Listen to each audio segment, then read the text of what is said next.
control is often misunderstood.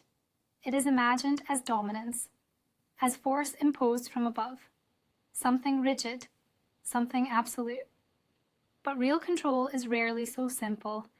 It is not just about power, it is about balance, between force and restraint, between vision and reality. It requires adjustment, compromise, a constant awareness of what can be shaped and what cannot. Some rulers command through fear, others through presence, but the most enduring control comes from something quieter, consistency, a steady hand in a world that resists being held. And in those lives, control is not a single act, it is a practice.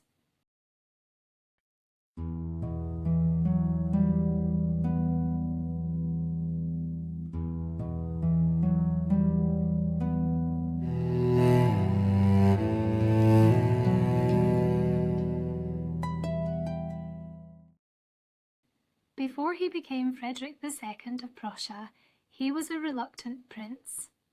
Raised under the rule of his father, Frederick William I of Prussia, his early life was defined by discipline, strict, unforgiving, military above all else. His father believed in order, in strength shaped through hardship. But Frederick was different. He preferred music, philosophy, language, the study of ideas over the practice of war, things his father considered weakness, even dangerous. The conflict between them was constant, not just disagreement, but opposition, a struggle over what a ruler should be. And in that tension, Frederick learned something early, that survival did not always mean submission. Sometimes it meant concealment. At a young age, Frederick attempted to escape, not just from the court, but from expectation, from a life already decided. The attempt failed.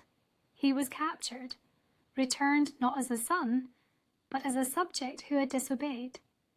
And then came the consequence. He was forced to witness the execution of a close companion, a moment designed to break him, to force obedience through fear. It did not disappear with time. It settled, beneath everything. From that point on, his defiance did not vanish. It changed, less visible, more controlled, no longer open resistance, but something quieter, more deliberate. When Frederick took the throne of Kingdom of Prussia, expectations followed. Many assumed he would be weak, unfit to command, too intellectual, too distant from the military culture he had once resisted. But assumption can be misleading. Almost immediately, he acted, not cautiously, but with clarity. He did not hesitate to assert authority, or to test the boundaries of his power. He moved not simply to maintain control, but to redefine it. And in doing so, he forced others to reconsider who he was. Frederick's early reign was defined by the War of the Austrian Succession. He seized Silesia, a bold and calculated move, not reckless, not driven by impulse, but by assessment.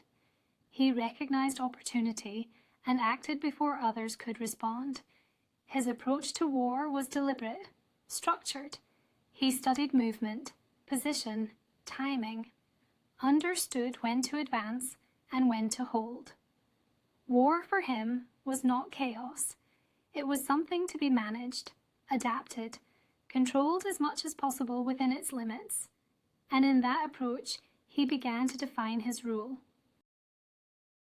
Frederick was not only a ruler, he was a thinker, a correspondent of Voltaire, a participant in the ideas of the Enlightenment. He valued reason, debate, clarity of thought.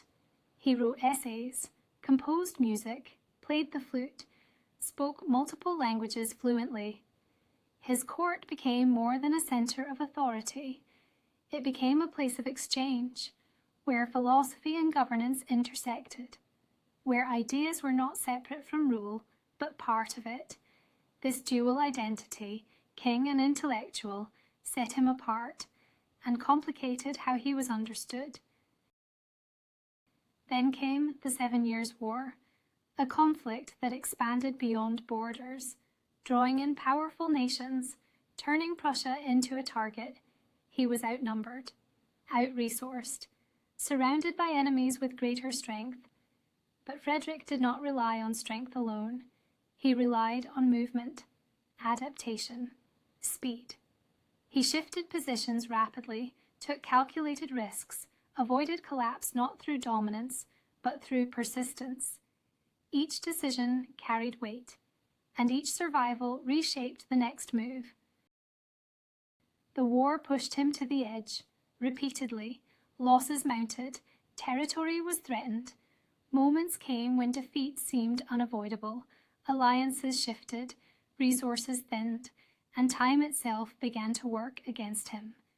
But collapse never fully arrived, not because he was invincible, but because he adjusted, again and again, holding together what could have fractured, reinforcing what remained, maintaining structure even as pressure increased, refusing to concede even when outcomes narrowed. And sometimes that is what defines control, not perfection, but endurance, the ability to continue when resolution is uncertain. In later years, Frederick's image began to settle, not just as a warrior, but as something more layered, a philosopher-king, a ruler who did not abandon thought for power, but carried both at once. He embraced reform, improved administration, encouraged efficiency within the state. He promoted religious tolerance, allowing a degree of freedom uncommon for the time. Not out of softness, but practicality. Stability required flexibility. Control required understanding what could be enforced and what could not.